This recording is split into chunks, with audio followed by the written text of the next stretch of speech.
Olá, esse é o podcast sobre violência e criminalidade. Eu sou a Bianca Dias. Luísa Rafaela, Marina Esther, Gabriela Aparecida. Giovana Correia. a violência e criminalidade, elas não são sinônimos. Enquanto a violência é constrangimento físico ou moral, a criminalidade ela é a expressão dada pelo conjunto de infrações, que são produzidas em um tempo e lugar determinado. Ele é o conjunto de crimes. E tem vários tipos de violências no Brasil. De acordo com o site da Unicef, tem os tipos tortura, psicológica, discriminação sexual, que implica a utilização de crianças e adolescentes para fins sexuais, mediada ou não por força ou vantagem financeira, que é a prostituição, é uma violência física, negligência e abandono, descuido, desamparo, desresponsabilização e descompromisso do cuidado, trabalho infantil, tráfico de crianças e adolescentes. Quando eu falo tráfico de crianças e adolescentes, eu lembro muito daquela novela Salve Jorge, que ocorreu o tráfico de pessoas, que as mulheres foram mandadas para a Turquia para trabalhar como prostituição. Isso é um tipo de violência. A violência no Brasil ela é um problema persistente, que ela atinge direta ou indiretamente a população. E a criminalidade só está crescendo. O cidadão é vítima de assaltos, agressões, assassinatos, sequestro, entre outros. Esses atos violentos fazem com que o cidadão perca a sua liberdade, passando a viver com medo e com incerteza do que pode vir a acontecer. Quem nunca passou, tá voltando de casa, ou do trabalho, ou da escola, passando um beco escuro, ou até numa rua deserta, escura de noite, você fica com medo de ter alguém atrás de você, estuprar, né? Sequestrar também, porque tem de tudo. Acaba que você vive sempre com medo. Isso. Total, é a violência psicológica isso, né? A gente fica com isso na E cabeça. quem já passou por isso, né, tem receio de sair de casa, com casos muito recentes, né, que vítimas por, ser assaltadas ou ser vítimas de diversos crimes, elas ficam com medo de sair de casa, se privam de conversar com amigos e familiares e muitas vezes não têm coragem de denunciar. Muita gente vítima de estupro tem medo de sair de casa, com medo que pode acontecer novamente, que pode encontrar o estuprador na rua, e isso causa pânico à vítima. A criminalidade no Brasil está crescendo demais. De acordo com a ONG americana, mantém um ranking de qualidade de vida entre 32 países, um índice de progresso social. Para avaliar o nível de segurança de cada país, 5 critérios foram examinados: número de homicídios, de crimes violentos, percepção da criminalidade, terrorismo e mortes no trânsito. Em uma escala de 0 a 100, com 0 para máxima insegurança, o Brasil recebeu 37,5 pontos, se colocando em 11º lugar. Como o país mais inseguro do mundo, aparece o Iraque, com 21,5 pontos. Do outro lado do ranking, como o país mais seguro, aparece a Islândia, com 93,4 pontos. Em 2015, foram registrados 28,8 mortes para cada 100 mil habitantes, uma das mais altas taxas de homicídios intencionais do mundo. Recentemente aconteceu uma morte, um feminicídio. Um marido agrediu a esposa antes dela ser tacada ou empurrada do 4º andar, que é o caso da Tatiana Spitzner. Isso foi em São Paulo, eu acho. E tem umas pessoas ainda que estão defendendo ele, achando que ele não foi o culpado pela morte dela, que ela se jogou, que ela se suicidou.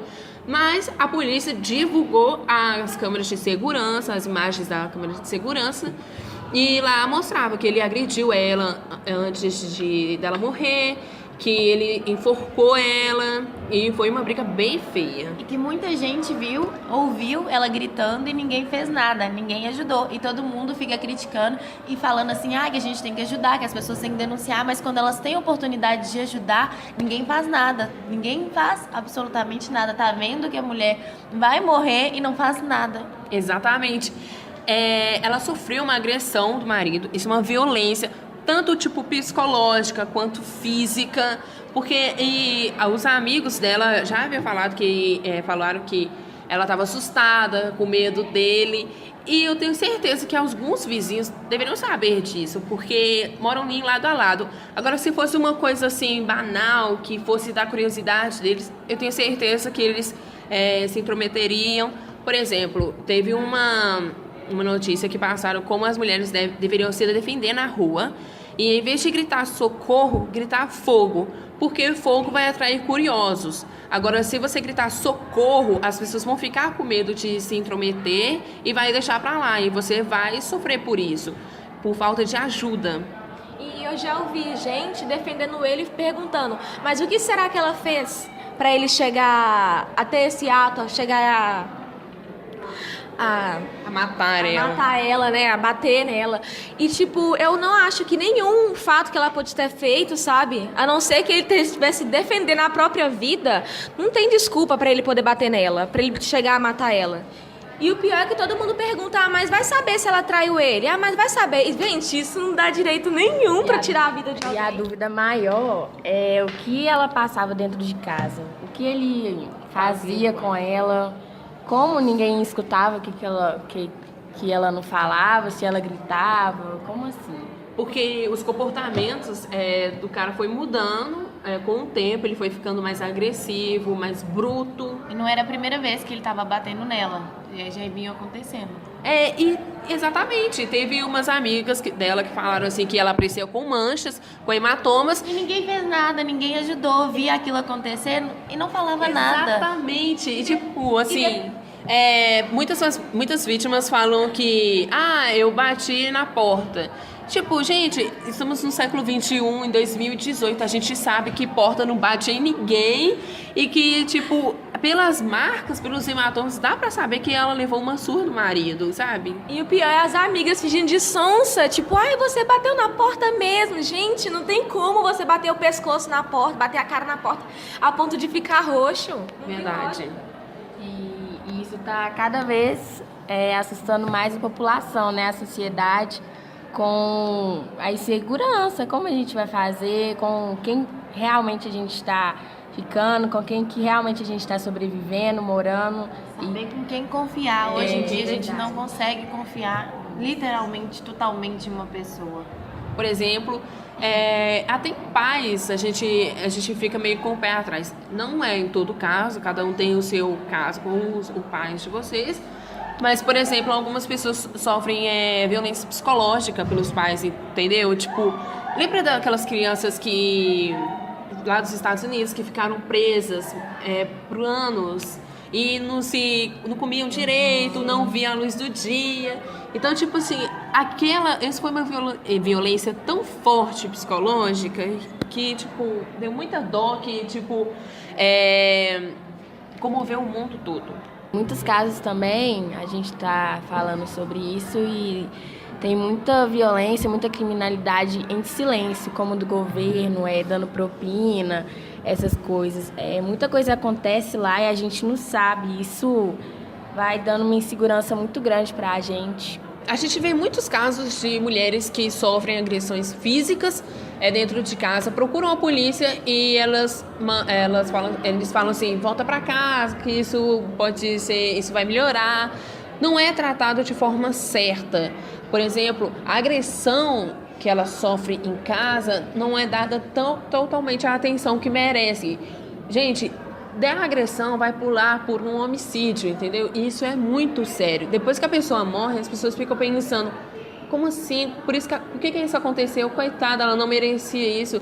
Nossa, a gente nem imaginou que isso pudesse acontecer.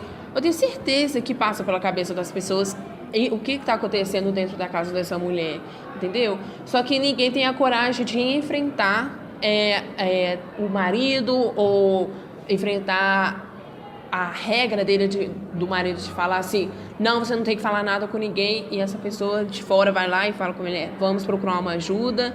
A mulher até mesmo fica com receio de procurar ajuda e do marido matar ela, né, quando ela estiver na rua.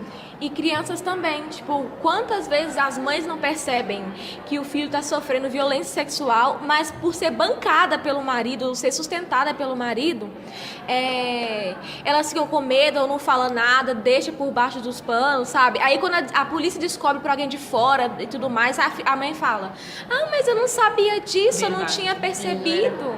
É sempre isso que acontece. E às vezes tem mulheres que defendem os maridos, culpando os filhos. Sim. Uma característica da violência contra a mulher é que ela não nasce enorme. Se o primeiro sinal de violência fosse um murro na cara, as coisas estariam muito mais óbvias desde o princípio. O problema é que a violência nasce num tira essa roupa curta, esse batom seu tá vulgar, depois cresce para uma mulher minha não tem amigo, para um braço segurado com força. Quando a gente vê, a gente já morreu, protegemos umas às outras. Ao menor sinal de violência, grite por ajuda. E que você ouviu, e você que ouviu o grito, não chame a vítima de louca. Não diga que é só ela terminar o relacionamento, porque não é. É uma coisa que não é fácil de se fazer. Não é simples falar, eu vou terminar com você, porque muitos parceiros não aceitam o término. Sim, e também tem a violência psicológica, que a mulher fala assim, nossa, que não tá aguentando mais, que quer terminar, e o parceiro fala, mas se você terminar comigo, eu vou me suicidar, eu vou me fazer sei lá o quê, eu vou me jogar de sei lá da onde. Exatamente. E ela fica como? Como que ela vai, botar um fim numa coisa, sendo que a pessoa tá ameaçando a própria vida? Não é só com ela também, se você se separar de mim, eu vou fazer isso com o nosso filho, vou fazer isso com você, vou fazer isso com sua mãe, vou fazer isso com seu pai.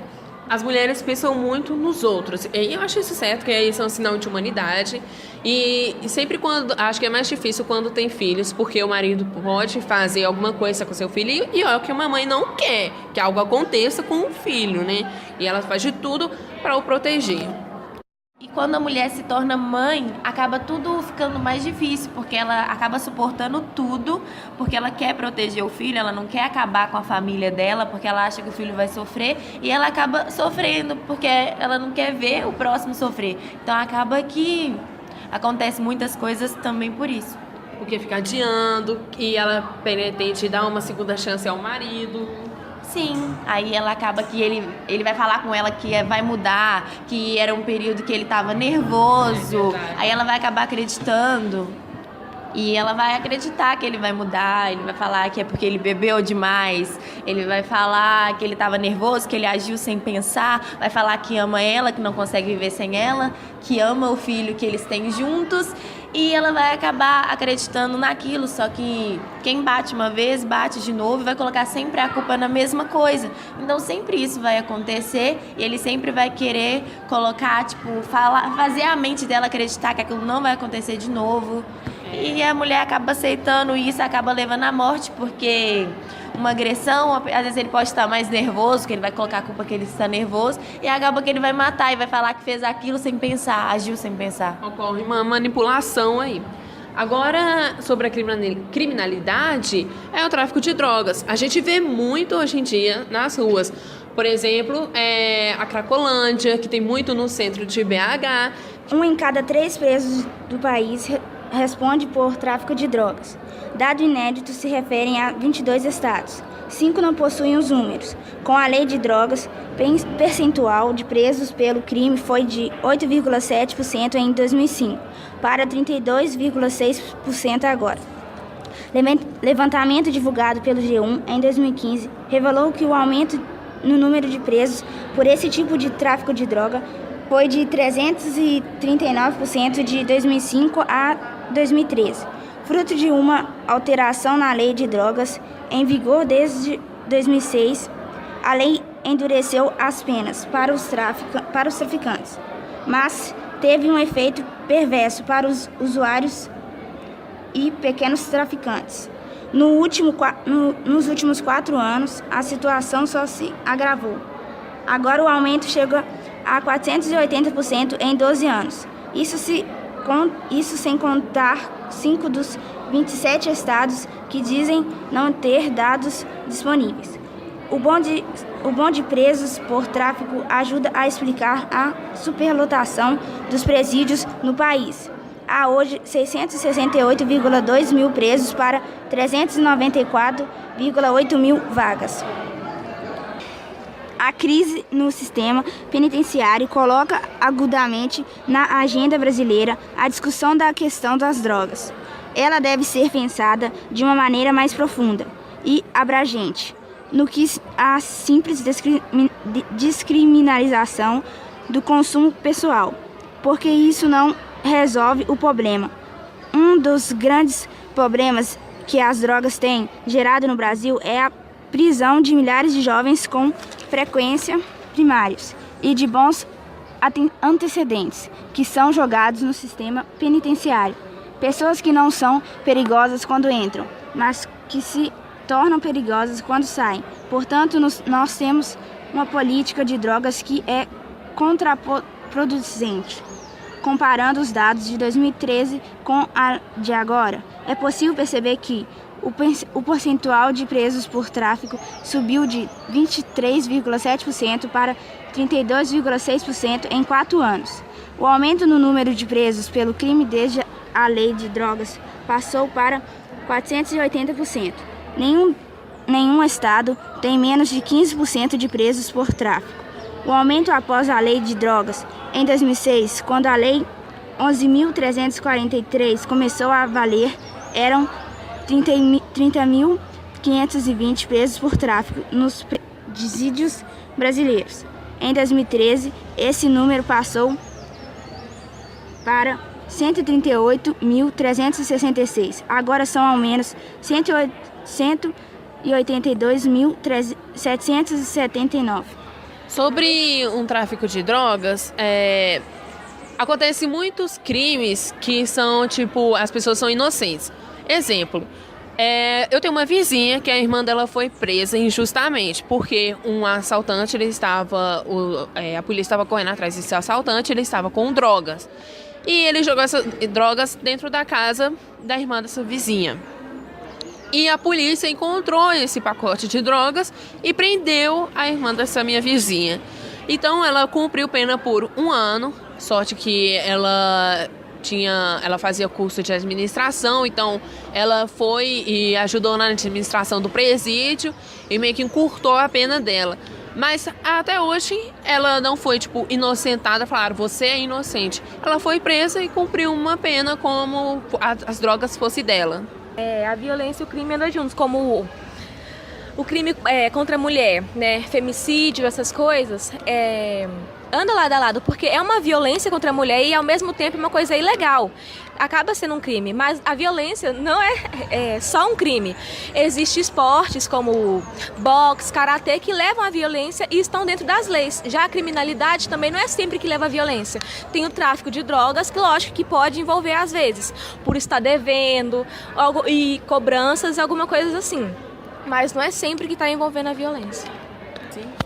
Existe também muita violência contra os homossexuais, que as pessoas não conseguem aceitar como eles são de verdade. Tipo, eles nasceram assim e as pessoas creem que eles se tornaram isso por moda ou querendo impressionar alguém. Que acaba sendo a culpa deles, né? Tipo, mas eles escolheram ser assim, eles escolheram querer se vestir assim, agir assim, pensar dessa jeito, como se fosse culpa deles. E ninguém tem culpa nisso, cada um tem seu gênero. Assim como eu sou mulher, gosto de homem, assim pode ser a Giovana que gosta de mulher. E eu vou respeitar isso, assim como ela me respeita. E a violência contra eles é muito grande. A sociedade, ela criou um rótulo em que a gente tem que viver como ela fala. São como uma regra. Fala que família é só homem e mulher, mas não é bem assim. Aonde tem amor, há família. Verdade. Muitas vezes, os filhos dos homossexuais que vocês abandonam, as pessoas vão lá e adotam e criam ela com maior amor. E elas vão aprender a aceitar que aquilo também é certo, porque não existe certo ou errado no amor. Muitos homossexuais são agredidos, a gente vê isso frequentemente, tanto que teve uma novela, A Força do Querer, que mostrou uma transgênero sendo agredida por alguns rapazes e por ela ser mulher e se vestir de homem. Por ela não obter o órgão masculino, ela foi agredida, porque ela é mulher e tem que se vestir como mulher e nada disso. Se ela quiser se vestir de homem, se ela quiser se vestir de um hipopótamo, se ela quiser se vestir de qualquer coisa e andar na rua, é o direito dela, você tem que respeitar ela, você não tem que ficar apontando o dedo, fazendo bullying com ela, agredindo porque você não quer isso ou aquilo. Uma coisa muito interessante, acho que eram os filhos da Megan Fox. Eles ela dá oportunidade para eles de vestir como eles quiserem. Tipo, são 2 meninos e se eles quiserem sair de vestido na rua, elas deixam, sabe? Sem ter aquela coisa tipo, você é menino, você não pode se vestir assim. Ou você é menina, você não pode se vestir assim, sabe? Eles têm a liberdade de se vestir do jeito que quiserem, como queiram e, tipo, o que importa para ela é eles estarem felizes. E dane-se o resto. A sociedade põe muitos rótulos e isso é muito chato. Anteriormente, a gente falou sobre os crimes que não obtêm violência. E um deles é a corrupção. No entanto, muitos casos envolvem bastante violência, como o da Isabela Nardoni, que é muito famoso esse caso. No dia 29 de março de 2008, uma menina de então 5 anos de idade foi arremessada da janela do edifício London, em um bairro da zona norte de São Paulo. Isabela de Oliveira Nardoni morreu após ser defenestrada do 6º andar do prédio. O pai Alexandre Nardoni e a madrasta Ana Carolina Jatobá foram condenados à prisão. A garota teria sido agredida até desmaiar e jogada por pensarem que ela havia morrido. Isabela passava o final de semana com ambos e com outros 2 irmãos mais novos. Também tem o caso da Eloá Pimentel. Uma adolescente de 15 anos emocionou o país no mais longo caso de cárcere privado da história de São Paulo. Eloá Cristina Pimentel foi mantida refém junto com outros 3 amigos por Lindenberg Alves Fernandes, 22 anos, ex-namorado da jovem. O tráfico final foi no dia 17 de outubro de 2008, com o assassinato de Eloá, que chegou a ir a um hospital, mas não resistiu e teve morte cerebral. Lindenberg atirou contra reféns após a polícia invadir o imóvel onde se encontravam. Foi condenado. Ao todo foram 5 dias de negociação. Os órgãos de Eloá foram doados pela família. Ou seja, mais uma vez a mulher sendo vítima por conta de um namoro abusivo do cara, o parceiro, não aceitar o término. E foi como isso a gente falou no início do podcast, que é um crime super sério. Sobre o abuso sexual, muitas pessoas acham que é culpa da vítima, porque é pela roupa, por causa do comportamento. Na Malhação, eu não sei se foi essa última, que eles falaram sobre isso, que a menina sofreu um abuso do padrasto dela, só que a mãe ficou ao lado do padrasto, porque a menina usava roupas curtas, escutava funk, se vestia inadequadamente, se comportava de forma errada, de forma diferente de uma mulher que tem que ser respeitada. E tipo, isso causa uma revolta, porque a mulher tem o direito de se vestir como ela quiser, assim como todos têm o direito. E o homem tem que respeitar isso, tem que respeitá-la. Ela não gosta que você fica passando a mão dela como ela fosse um objeto. Ela quer ser tratada com respeito, assim como ela te trata com respeito. Nossa, igual tipo dentro do ônibus, gente, homem encoxando, pelo amor de Deus. Gente, imagina, se fosse um outro homem encoxando esse homem que fica encoxando as mulheres, eles não iam gostar disso, imagina. Iam partir pra violência, iam partir pra Com agressão certeza. física. Gente, eu não tenho paciência de ficar pegando ônibus e os caras lá ficar sarrando, pelo amor de Deus. Eu sou o tipo de pessoa que eu não tenho paciência não, eu viro pra trás e falo, meu filho, se toca, dá licença. Eu falo mesmo, e eu acho que tipo todas deveriam falar e deixar bem claro o fato que tá acontecendo, ao invés de deixar o cara lá sarrando em você e fazendo o que quiser. Como a gente havia falado, a sociedade põe muitos rótulos. Se a menina se veste como homem, ela é sapatão, mesmo ela não sendo. Se a menina se veste com roupas curtas, ela é piranha, ela quer dar para todos, ela não se respeita. E assim a sociedade do Brasil, não respeita o próximo. E eu acho que a solução para todos esses problemas é respeitar o próximo, respeitar o corpo do próximo, respeitar as escolhas do próximo. É difícil achar uma solução para a violência e criminalidade. Tenham senso, gente. Vamos respeitar, vamos ter a mente mais aberta, dar liberdade para as pessoas e manter a sua liberdade. Não batem em mulheres, não agride ninguém, a conversa acima de tudo. Respeita o jeito da pessoa de ser, tipo, não tenta mudar, não tenta rotular, porque isso não vai fazer com que a pessoa mude. Se não te agrada, desculpa eu o jeito de eu falar, mas o problema é seu. Você não vai bater na pessoa pra ela mudar, pra ela ser como você quer que ela seja. Exatamente. respeitem o próximo, não agridem as pessoas, conversem, não partem logo para violência. Não entram pro mundo do crime, que não leva a nada, é um mundo vazio. Lembre-se também que não precisamos viver como a sociedade fala, como a sociedade criou esse rótulo. Lembra do Proerd, gente? Não usem drogas. Proerd É o programa. Tem que tirar Proerd é a solução. Lutando contra as drogas, ensinando a dizer não. Proerd! E esse foi o podcast sobre violência e criminalidade. Beleza, Um abraço. falou.